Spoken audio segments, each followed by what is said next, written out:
Lionel মেসির নেতৃত্বাধীন Argentina জাতীয় ফুটবল দল আগামী মাসে ভারতের মাটিতে খেলতে আসছে না। এমন ঘোষণায় ফুটবল প্রেমী ভারতীয় দর্শকরা গভীরভাবে হতাশ। বহু প্রতীক্ষিত এই প্রীতি ম্যাচটি অনুষ্ঠিত হওয়ার কথা ছিল কেরালার জওহরলাল নেহেরু স্টেডিয়ামে 17 নভেম্বর।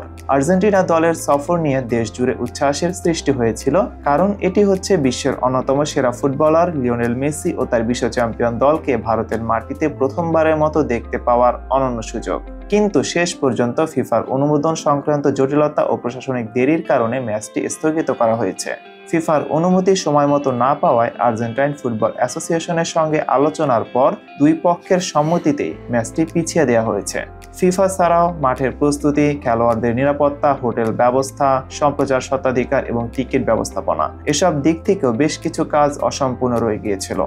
আয়োজক সংস্থার দাবি, এইসব দিক সুষ্ঠুভাবে সম্পন্ন করতে হলে আরও সময়ের প্রয়োজন। ফলে শেষ পর্যন্ত আর্জেন্টিনা ও আয়োজক উভয় পক্ষই সিদ্ধান্ত নেয় যে ম্যাচটি নভেম্বরের পরিবর্তে ফিফার পরবর্তী আন্তর্জাতিক উইন্ডোতে আয়োজন করা হবে।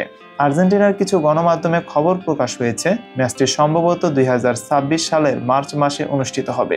এই সিদ্ধান্তে স্বাভাবিকভাবেই ভারতীয় ফুটবল প্রেমীদের মধ্যে হতাশা ছড়িয়েছে। কেরালার সমর্থকদের জন্য এটি ছিল ঐতিহাসিক সুযোগ তাদের প্রিয় খেলোয়াড় মেসিকে সরাসরি মাঠে দেখতে পাওয়ার। অনেকেই ইতিমধ্যে টিকিটের আশায় অপেক্ষায় ছিলেন। স্টেডিয়াম এলাকায় শুরু হয়েছিল প্রস্তুতি, কিন্তু সব উচ্ছ্বাসে আপাতত বিরতি টানতে হয়েছে। তবু আশার কথা হলো যে ম্যাচটি সম্পূর্ণ বাতিল নয়, বরং পিছিয়ে দেওয়া হয়েছে। আয়োজক সংস্থা ও আর্জেন্টাইন ফুটবল অ্যাসোসিয়েশন উভয়ই আশাবাদ ব্যক্ত করেছেন যে ভবিষ্যতে এই ম্যাচটি আরও বড় আকারে আয়োজন করা সম্ভব হবে।